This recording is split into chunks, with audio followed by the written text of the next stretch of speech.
안녕하십니까 영남앞의 성도 여러분. 이번 한 주간 요셉 기도의 시간 함께 말씀을 나눌 경주교회를 섬기고 있는 조철현입니다. 만나서 반갑습니다. 저는 이 시간 여러분께 설교보다는 개인적으로 말씀을 보고 묵상한 내용을 나누려고 합니다. 하나님의 은혜가 우리 모두에게 함께하는 귀한 한 주간이 되기를 소망합니다. 오늘은 야고보서 4장 17절에 있는 말씀 함께 나누겠습니다. 그러므로 사람이 선을 행할 줄 알고도 행하지 아니하면 죄니라. 예전에 목회자 연수 때 잊지 못할 한 목사님의 고백을 들은 적이 있습니다.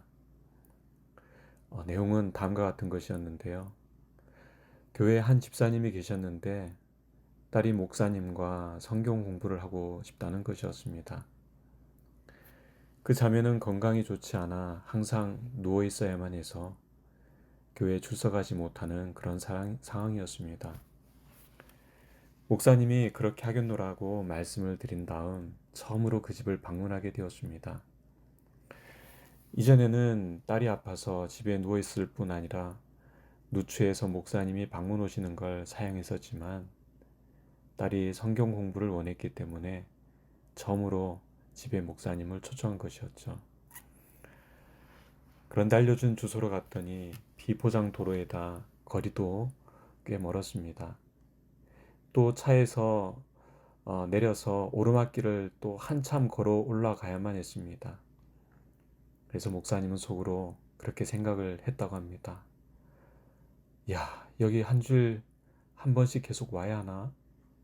할 일도 많고 다른 구도자도 만나야 하는데 게다가 먼지가 날려 여기 다녀가고 나서는 세차도 해야 될 터이고 또 이렇게 성경 공부해도 아파서 교회 온다는 보장도 없는데 별별 생각이 다 들었다고 합니다.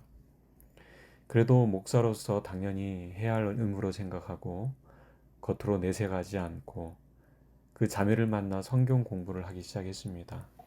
그런데 어느 날 공부하기로 되어 있는 그날에 그렇게 중요하진 않았지만 그렇다고 하지 않으면 안 될 일이 생겨 어떻게 해야 하나 고민을 했다고 합니다. 그때 목사님 마음에 이런 생각이 들었다고 합니다. 그 자매가 성경 공부하는 걸 좋아해서 가긴 가야겠지만 한 주 빠지면 뭐 어때?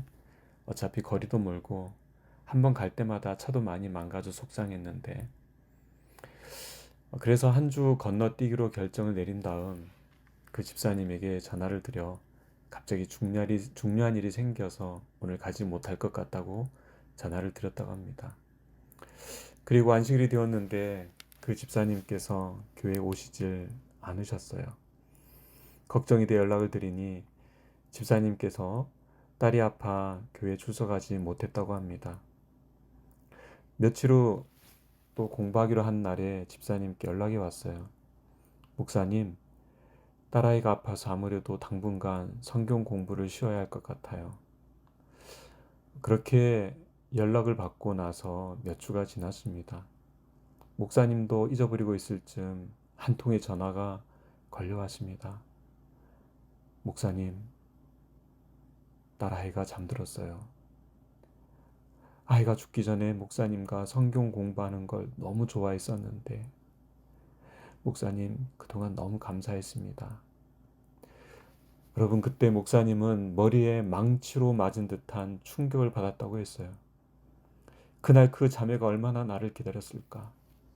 그런데 나는 그 시간에 차가 망가지는 걸로 안타까워했었다니 내가 과연 목사가 맞기는 하는 것인가. 한 영혼의 마지막이 될 수 있는 소중한 시간을 그렇게 넘겨버린 목사님은 회개하고 그때부터 결심을 했다고 합니다. 이제부터 누가 성경 공부를 하겠다고 하면 무슨 일이 있어도 그 일을 최우선으로 하겠다고 말이죠. 저는 그 목사님의 고백이 담긴 그 이야기를 듣고 저 또한 목사로서 많이 회개했었고 지금도 그것은 진행형입니다. 여러분 선한 사마리아인이 비유에서 볼 수 있듯이 제사장과 레위인처럼 가진 이유를 달아 선한 일을 행할 수 있음에도 핑계를 대고 하지 않은 적이 얼마나 많이 있었는지 모릅니다. 그런데 오늘 본문은 사람이 선을 행할 줄 알고도 행하지 아니하면 죄라고 명백하게 말씀하고 있습니다. 여러분, 만약 등대지기가 빛을 비출 줄 알면서도 비추지 않는다면, 그래서 배가 암초에 부딪혀 좌초되어 수많은 사람이 죽게 되었다면, 여러분, 그는 죄인인 것입니다. 파수꾼이 적이 쳐들어온다는 그 비상 소식을 그 성 안에 있는 사람들에게 전하여야 함에도 불구하고 자신의 목숨을 부여하고자, 여러분, 그 소식을 전하지 않고 도망가 버렸다면, 그래서 많은 사람들이 대비하지 못하고 그 적국에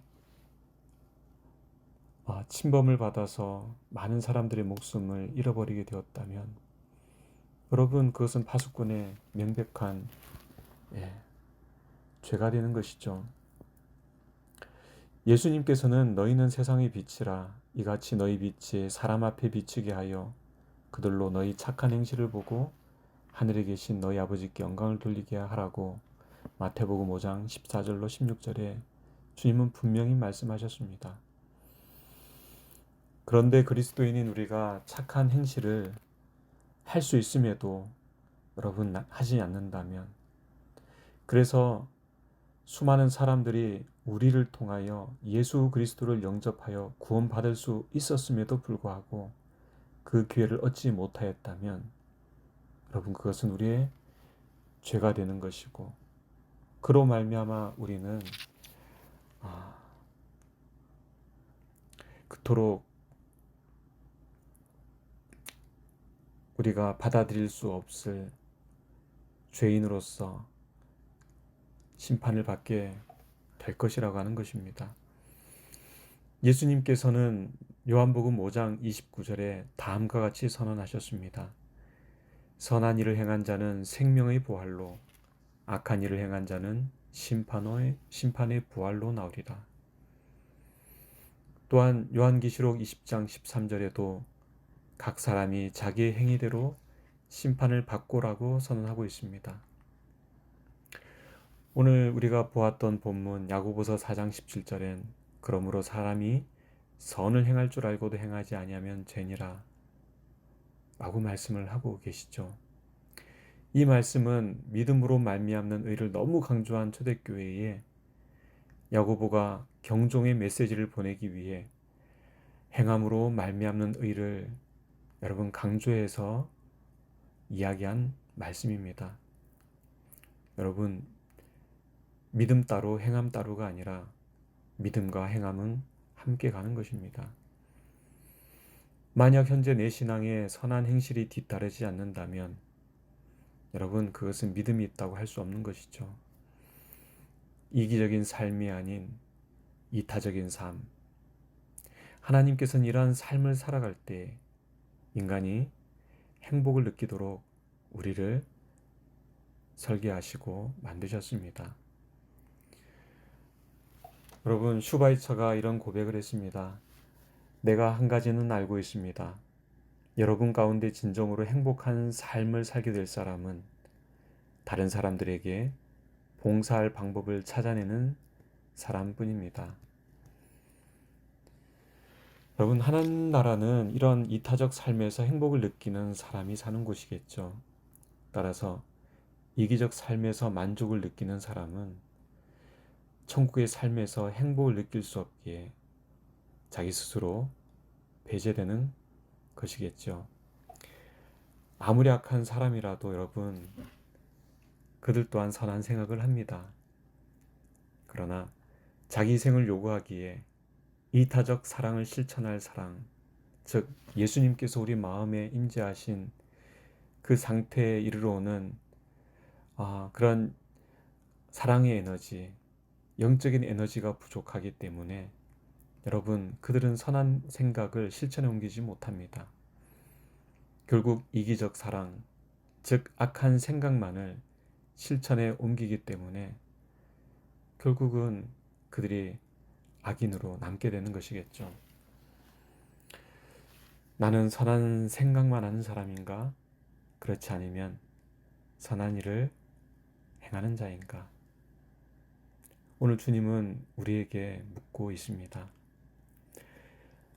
괴중은 6권 296, 297페이지에는 말씀을 읽고 오늘 우리 자신이 어떠한 사람이 되어야 마땅한지 다시 한번 생각해 보았으면 좋겠습니다.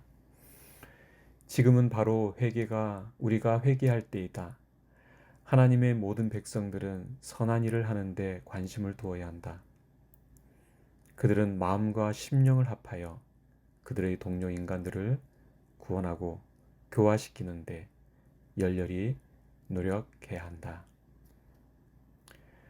오늘도 이 하루를 살아갈 때에 여러분들의 삶 속에 예수님께서 임하셔서 여러분들 삶 속에 선한 일을 행할 수 있는 그 능력을 허락하셔서 이 어두운 세상에 하나님의 품성에 대한 오해로 어두워진 이 세상에 여러분들의 선한 행실로